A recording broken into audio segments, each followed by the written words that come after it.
so now we're going to drill into our NARCs versus closer mnemonic a little bit deeper.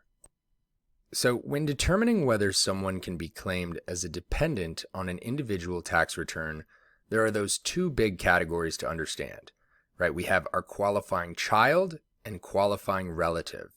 And to help you remember the rules, we are using the two mnemonics NARCs for qualifying child and closer for qualifying relative. So here's the difference. A qualifying child is typically younger, and they rely on the taxpayer for support and has to meet several residency and age rules. A qualifying relative may not actually be related by blood, but they have to be financially dependent and have more limited income. All right, so thinking about how to remember this, a qualifying child cannot act like NARCs, right? They cannot support themselves or be independent. A qualifying relative must be closer to you, either financially or by relationship. Okay, so let's dive into our NARCs test a little bit deeper, one by one, and then at the end of this, we're going to wrap up an important rule for divorced parents. All right, so the first rule for qualifying child is simple. There's no gross income limit. That's the N in our NARCs mnemonic. All right, so that's a major difference from qualifying relatives, who must have very low taxable income in order to qualify. So a qualifying child could have a part-time job. What's going on? My name is Joey, and I'm the founder of Universal CPA Review. You're probably here because you're ready to pass the CPA exams once and for all so that you can advance in your career and move on with your life. Let me be the first to tell you that I've been there and I feel your pain. But I'm also here to tell you that the CPA exam doesn't have to feel like such a maze, and there is a path to a passing score. So what are you waiting for? Don't waste any more time. Commit to the process because it will pay off. In my opinion, I say let's knock out the CPA exams once and for all. Investment income, or even win the lottery, and they can still be considered a dependent as long as they meet all of the other tests, especially the key support test we'll cover a little bit later. So think of the N in NARCs as no income limit. Okay, so the IRS doesn't care how much money the child makes if they are still financially dependent and meet the age, residency, and relationship rules. So income does not disqualify a child, but being financially independent could. Next, the child must meet the age requirement. So there are three ways to qualify for the age requirement. If they are under the age of 19, or they are under 24 and a full-time student at least 5 months of the year, or any age if permanently and totally disabled. All right, so also the child must be younger than the taxpayer claiming them. So a grandparent cannot claim a 30-year-old child if that child is disabled and older than the grandparent. Okay, so that wouldn't make sense, and the IRS agrees. A full-time student means more than just signing up for one online class. They must be enrolled at an accredited school with a full daytime schedule. All right, so remember, A is for age matters. Under 19 and under 24 as a student, or any age if disabled, still a qualified child for tax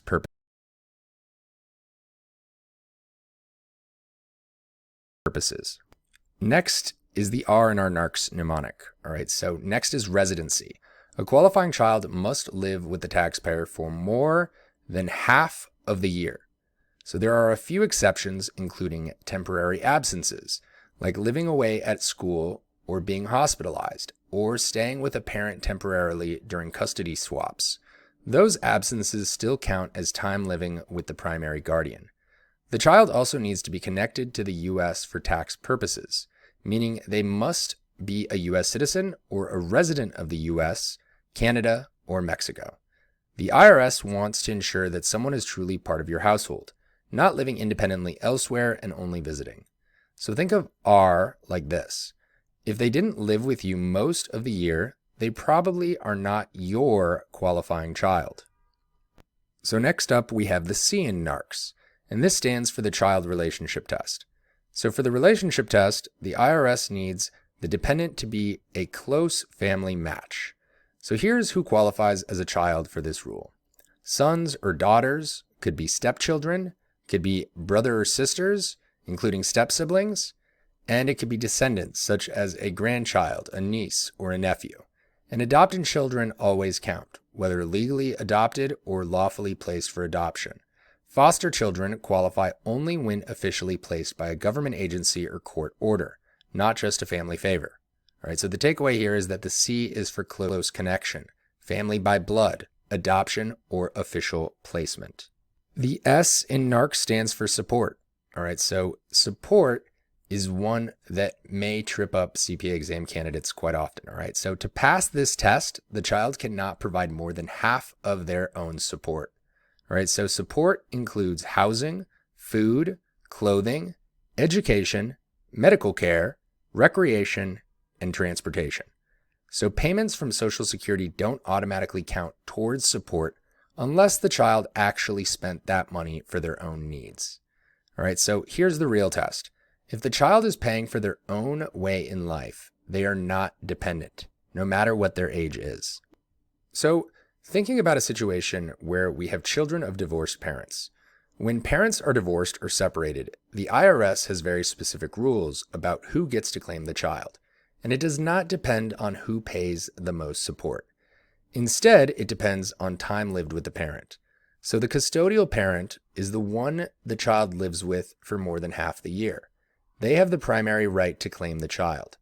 Even if the non-custodial parent pays more money, the custodial parent still gets the dependency claim, unless they sign a written release, which is Form 8332. All right, so this allows the other parent to claim the child. If the child spends exactly equal time with both parents, the parent with the higher AGI wins the tie. All right, so the rule stops arguments about who deserves it more financially. The IRS uses clear math and time tracking. All right, so just to wrap it up, you've just learned the full NARCS framework. No income limit, age test, residency test, close relationship test, and the support test, plus the crucial divorced parent rule.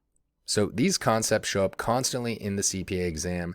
It is often seen in task-based simulations, could also see it in a multiple choice question, especially where one or two testlets are borderline, right? So always evaluate every test before deciding dependency status.